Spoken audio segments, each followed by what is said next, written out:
Parents and siblings are pranking children into believing that they're invisible. Hilarious or torture? Welcome back to What's Trending. I'm Martine Bierman. Make sure to subscribe for more stories that are gonna make therapists rich for decades to come. In his Netflix series Magic for Humans, Justin Willman does a stunt where he convinces a couple of grown men that they've turned invisible. Invisible on the count of 3. 1, 2, 3.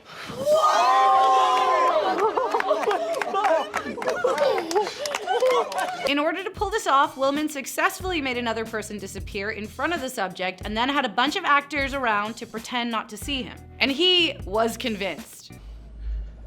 Yeah, there we go.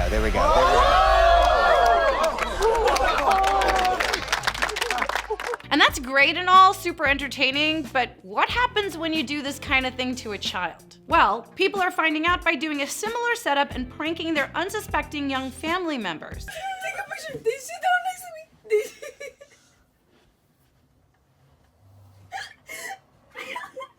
They just get...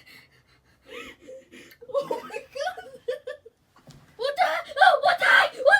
What really sells it is that you take another picture of yourself alone before the picture that you show to the unsuspecting prankee. So now videos are showing up all over social media, and it usually ends with a very scared little kid. Whoa, dude, something just hit me! So did you see that? Something just hit me!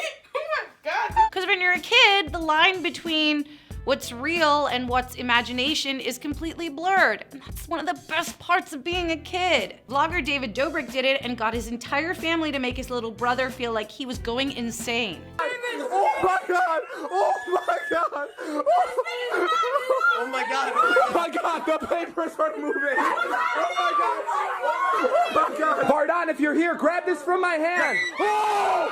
Fortunately, they filmed the reveal showing the brother that it was all a prank, and he seems to be okay. Can I tell you something? We saw you the entire time. I'm so sorry. I'm so sorry. Wait, how did you do that? We took the picture earlier. That was amazing. Justin Willman retweeted Dobrik's video and wrote, "I guess it's a thing now. Hashtag Magic for Humans challenge." But some people think the laugh might not be worth the emotional damage it could do to a child. White Wolf M wrote, "Can someone explain to me why making a child violently sob with a prank is funny? This invisible thing going around, all I've seen is kids getting really upset. I can't be the only one that doesn't think a kid crying is funny." And @ChessieNC tweeted, "Okay, but as someone who struggled with getting enough attention as a child, am I the only one that thinks these make your child feel like they've literally turned invisible pranks are like up?" But Michaela Cunningham, who played the trick on her little sister, said she doesn't regret doing it despite her sister's reaction.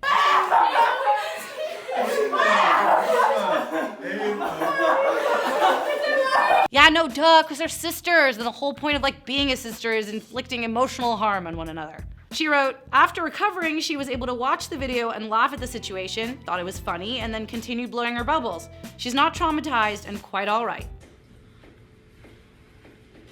Wait for it. But not everyone's convinced. Jerry Carlson wrote, "This is your proof she's okay? Naive or ignorant? Very sad, family. I feel horrible for this girl. For all the people who reposted or laughed at her, this is a child." My problem with these situations with regard to kids is that, yeah, you act like it's all fun and games, but it's obviously a traumatic experience for these little kiddos if they're crying. And when it comes to trauma, sometimes you can't actually tell whether there's been a lasting effect until you've taken some time to see if there's a lasting effect. And you never really know how it's gonna show up in weird ways later on in life. I have a slightly traumatic experience that happened to me as a kid. My sister, I used to sing all the time, I love singing, and I was very comfortable singing in front of everyone, and I was little, and my sister had a friend over and asked if I would perform for her friend, and I was not comfortable doing that. And so she was like, "Okay, don't worry about it. She's gonna go to the bathroom, will you perform for me?" And they asked me to leave the room for a second, and I was, again, little, so I didn't get it. And I came back in, and she's like, "Okay, can you perform for me right now?" And I did, I sang for her, and at the end, she had her friend jump out of the closet and be like, "Haha, I was here the whole time and I heard you." Now, as a little kid, okay, not a huge deal, but for me, I've never really felt comfortable singing in front of my family since. How sad is that? Bottom line is with this situation, the kids trust their families and then their families use them as a laugh, which they then post online for millions of other people to laugh at them too. I think that's kind of sucky. We want to know what you guys think. Is this a harmless prank or something that could scar a kid for their entire life? Let us know in the comments, and for more trends, head to whatstrending.com. Beep! I just want to include in here that my sister and I have a really great relationship and I love you. And, you know, all's in the past.